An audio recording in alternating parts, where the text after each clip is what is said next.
Hi, it's Deborah Harris here, and I'm bringing to you an overheads tip for your cash flow lever of overheads. Now, overheads is not just a cash flow lever, it's also a profit lever. So the less overheads you have to pay out, the better your profit.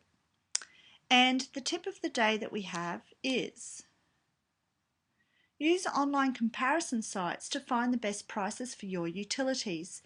Now, there's lots of these around the world.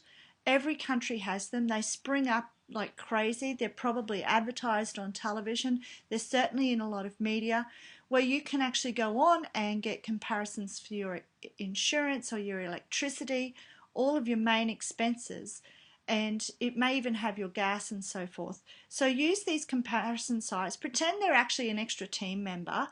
And yes, they can be annoying, and yes, they can contact you straight away. But if you're in the mindset that you want to actually drive down the cost of your overheads, use the fact that they're going to nag you and try to give you the best deal possible and contact you straight away.